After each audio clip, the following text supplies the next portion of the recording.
আসসালামু আলাইকুম রহমতুল্লাহ। রোজার ঈদ শেষ করার পরে বাড়ির উদ্দেশ্যে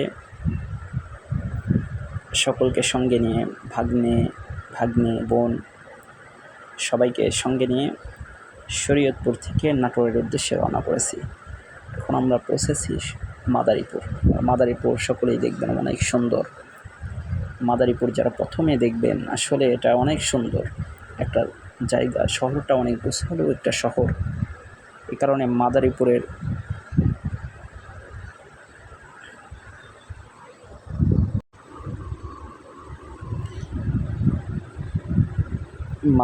শহরটা অনেক সুন্দর। আপনারা সকলেই দেখবেন, ইনশাআল্লাহ সঙ্গে থাকেন।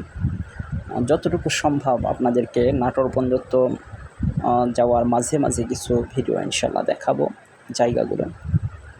আসলে পৃথিবীর বিভিন্ন প্রান্তে সফর করলে আসলে দেখা যায় আল্লাহ তাআলার সৃষ্টি কত সুন্দর। আসলে বর্তমান সময়ে দেখা যায় গরিব একটা দেশ যেটাকে বলা হতো, এই গরিব দেশের অবস্থায় যদি এমন হয়, তাহলে আমি চিন্তা করি আসলে যেগুলো ধনী রাষ্ট্র রয়েছে তাদের অবস্থা, পরিবেশ, শহরগুলো কত সুন্দর। আসলে দুনিয়াতে আল্লাহ তাআলা বলেছেন তোমরা সফর করো বিভিন্ন জায়গায়। আসলে সফরের মাধ্যমে মানুষের জ্ঞান বাড়ে, এটাই হলো কথা। বিভিন্ন জায়গায় যাওয়া, দেখা, পরিবেশ দেখা। তবে বিভিন্ন জায়গার পরিবেশ বিভিন্ন রকম। আমরা একটু আসার পথে এখানে আমাদের সামান্য গাড়িটা একটু বিরতিতে থাকে, একটু সামান্য সময় একটু ব্রেক করে তারপরে আবার এসে মাদারীপুর থেকে আবার রওনা করে মোস্তফাপুরের উদ্দেশ্যে। আসলে এই যাওয়ার পথে কিছু জায়গা থেকে সামান্য কিছু ভিডিও করেছি ফোন দ্বারা, যদিও সুন্দর হয় না, কিন্তু শহরগুলো আসলেই অনেক সুন্দর। এই মোস্তফাপুরের উদ্দেশ্যে আমরা রওনা করেছি। শরীয়তপুর থেকে মূলত রওনা করেছিলাম ভোজেশ্বর অর্থাৎ নড়িয়া থানা। এখান থেকে শরীয়তপুর থেকে মাদারীপুর থেকে ভিডিও শুরু করেছি।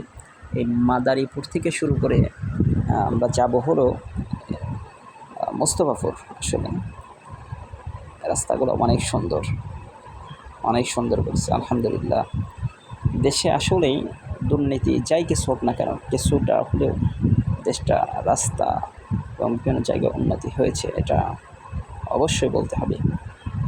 সরকার রাস্তাঘাট অনেক কিছু করেছে, যাক আল্লাহ তাআলা ভালো কাজ করার তৌফিক দান করুন। যাই হোক, আমরা এই চলার পথে অনেক সুন্দর জায়গা দেখেছি। বিভিন্ন জায়গায় ঘোরার মধ্যে মাদারীপুরটা অনেক সুন্দর লেগেছে আমার কাছে। আশা করি আপনাদের কাছে অনেক সুন্দর লাগবে। সকলেই দেখতে থাকুন, সঙ্গে থাকুন। কিছু দূর পরে মোস্তফাপুর আমরা পৌঁছে যাব। মোস্তফাপুর পৌঁছার পরে সেখান থেকেও কিছু করেছি আসলে, তারপরে পরবর্তীতে দেখাবো আপনাদেরকে, সঙ্গে থাকুন। আসলে অনেক দিন পরে যখন বাড়িতে যাওয়ার সময় একটা আনন্দ যেমন থাকে, ঠিক ফেরার সময় ঠিক তার বিপরীত দিকটা থাকে। বিশেষ করে ছোটো অবস্থায় যখন বাড়িতে যাওয়া হয় তখন একটা আনন্দ থাকে আলাদা। যেমনটা ছিল আমার ভাগ্নে তারা নানার বাসায় যাবে, এই কারণে তারা অনেক আমার পাশে বসা অবস্থায় ছিল। তারা সবসময় আমাকে বলতেছে সব কিছু ভিডিও করো, পুরাটা করতে পারি না, তারপরে যতটুকু সম্ভব হয়েছে আমরা করেছি, ভিডিও করেছি। আসলে পৃথিবীটা অনেক সুন্দর। এই পৃথিবী থেকে কল্পনা করা যে পৃথিবীর মানুষের হাতের তৈরি যদি এত সুন্দর হয়, আসলে আল্লাহ তাআলা তিনি তার কুদরতি সাহায্যে ফেরেশতার মাধ্যমে মানুষদের জন্য যে সুন্দর বালাখানা অট্টালিকা তৈরি করে রেখেছেন, সেগুলো কত সুন্দর হবে। এই জন্য এই পৃথিবী ঘুরে দেখা, যে পৃথিবীর এই সৌন্দর্য যদি এমন লাগে আমাদের কাছে, এই সৌন্দর্যের জন্যই যদি আমরা এত সময় ব্যয় করতে পারি, তাহলে আখিরাতের জন্য কেমন আমাদের সময় ব্যয় করা দরকার। এটা হলো মাদারীপুর বাস কাউন্টার। নতুন লজ কাউন্টার করেছে, এটা অনেক সুন্দর একটা জায়গা।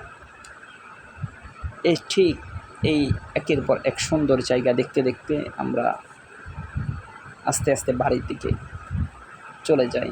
আসলে যেমন শুরুতে বাড়ির দিকে রওনা করার শুরুতে যেমন আনন্দময় অবস্থায় ছিল, তারপরে আমরা মোস্তফাবাদ পৌঁছার পরে গাড়িতে উঠে অনেক দূর যাওয়ার পরে মাঝে আর ভিডিও করা হয় না। অনেক দূর যাওয়ার পরে আবার গাড়িটা ব্রেক করেছে ঠিক মোস্তফাপুর, মাদারীপুর, তারপরে কুষ্টিয়া, ফরিদপুর সব ছেড়ে কুষ্টিয়ায় লালন শাহ সেতু, এখানে আসার পরে আবার মনে হয়েছে একটা ভিডিও করি, আপনাদেরকে দেখাই লালন শাহ সেতুটা কেমন। এই জায়গায় আমাদের বাস থেমে আছে, এদিকে ট্রল দিবে, টাকা দিবে ব্রিজের, ট্রলের টাকাটা দেওয়ার পরে সামনে কিছু গাড়ি রয়েছে, গাড়িগুলো পার হয়ে যাওয়ার পরে আমাদের গাড়ি আবার রওনা করবে। সেতুটা অনেক সেতু, এই কুষ্টিয়া লালন শাহ সেতু, যেখান থেকে আমি যে থাকি শরীয়তপুরেও আমার কিছু পরিচিত মানুষ রয়েছে, তারাও বলে আমরা কুষ্টিয়া থেকে আমরা মাল আনি। কী মাল? তখন বললো আমরা বালুর ব্যবসা করে এসে আপনাদের কুষ্টিয়া থেকে নিয়ে আসি, সেই কুষ্টিয়া দেখাবো। অনেক সুন্দর ব্রিজ, বাংলাদেশে এখন 3 নম্বরে যে ব্রিজ, বড় ব্রিজের সিরিয়ালে 3 নম্বর ব্রিজ এটা, পদ্মা সেতু, যমুনা এবং এই কুষ্টিয়া লালন শাহ সেতু, এই সেতুটা 3 নম্বরে আছে। এই সেতুটা অনেক বড় এবং সুন্দর পরিবেশ, অনেক সুন্দর পরিবেশ। যদিও এর এই ভিডিওতে একটু সমস্যা হয়েছে, ভালো ভিডিও করতে পারিনি, গাড়ির মধ্যে ফোন দিয়ে ভিডিও করেছি, হাত দিয়ে ধরে ফোনে ভিডিও করেছি। যাই হোক, তো সামনের গাড়িগুলো চলে যাচ্ছে, এখন আমাদের গাড়ি যাবে ইনশাল্লাহ, সামনে আমাদের গাড়িগুলো যাবে ইনশাল্লাহ, আমাদের গাড়িগুলো যাবে তো অল্প সময়ের মধ্যে ইনশাল্লাহ আমাদের গাড়ি রওনা করবে ব্রিজে ওঠার জন্য। ব্রিজটা অনেক সুন্দর, অনেক সুন্দর, দেখলে বুঝবেন কত সুন্দর। এই কিছু কিছু জায়গা আছে যেখানে দেখার পরে মনে হয় যে আসলে আমরা কি এই বাংলাদেশে আছি না অন্য কোথাও, অন্য কোনো ভালো একটা পর্যটক, এটা উন্নত মানের কোনো একটা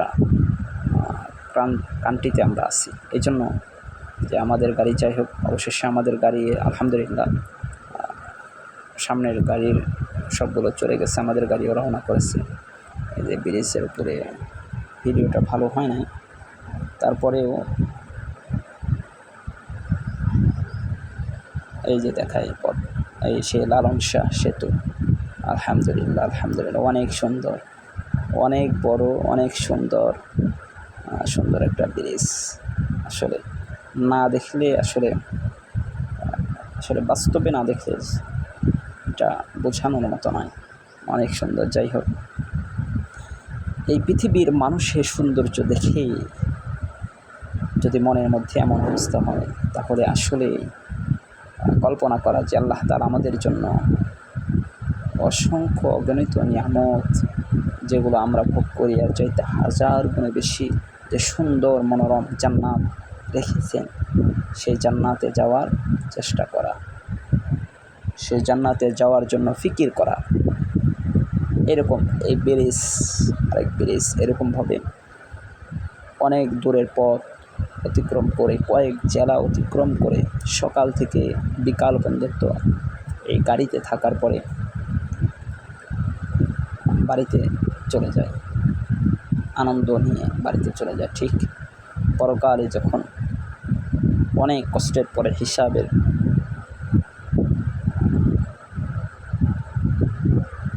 কার্যক্রম যখন শেষ হয়ে, যখন জান্নাতের ঘোষণা হবে, জান্নাতের দিকে রওনা করবে মানুষ,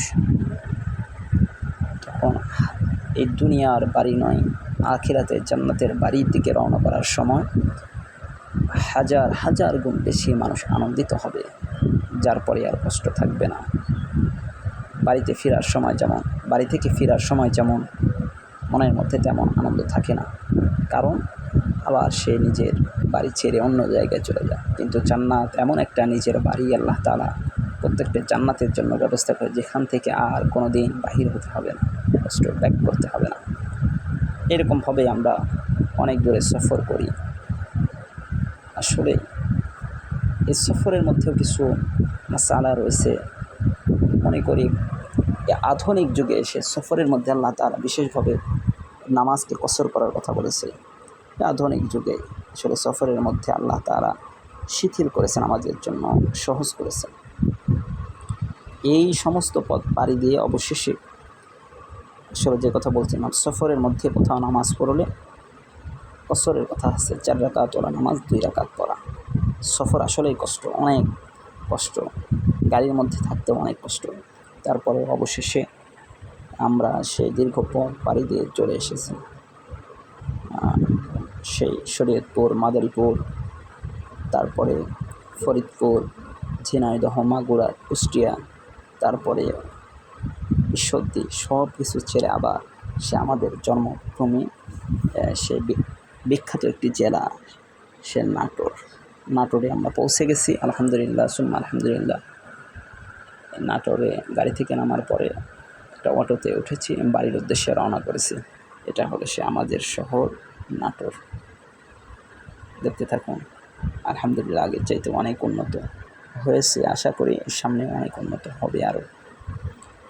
আসলে কিয়ামতের আগে যত মানুষের হায়াতের পুঁজি স্বল্পতার দিকে যাবে, মানুষ তত সুন্দর বাড়ি গাড়ির দিকে ধাবিত হবে।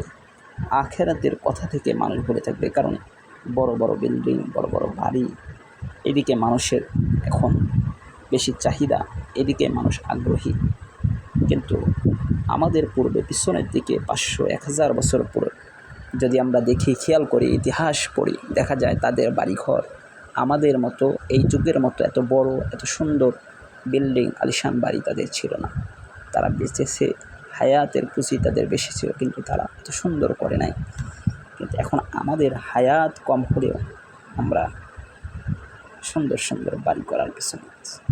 যাই হোক, এই কষ্টের পরেও অবশেষে আমরা নিজ জেলায় এসেছি। অনেক আনন্দ আসার পরে একটু আমরা এই জায়গা থেকে, এই অটো থেকে নামার পরে আবার আরেকটা অটোতে উঠে বাড়ি চলে যাব ইনশাআল্লাহ। সম্পূর্ণ ভিডিওটা করতে পারি না আসলে। সকলে ভালো থাকবেন, সুস্থ থাকবেন, এই দোয়া করি এবং সকলের কাছে দোয়া চাই। আমার জন্য সকলে দোয়া করবেন, আমাদের ভাগ্নের জন্য সকলে দোয়া করবেন, ফ্যামিলির জন্য সকলে দোয়া করবেন। সকলে ভালো থাকুন, সুস্থ থাকুন, আল্লাহর হুকুম পালন করুন, আখিরাতের প্রস্তুতি গ্রহণ করুন, বিভিন্ন জায়গায় সফর করুন, দুনিয়াটা ঘুরে দেখুন আল্লাহ তাআলার নিয়ামত। আসসালামু আলাইকুম ওয়া রাহমাতুল্লাহ।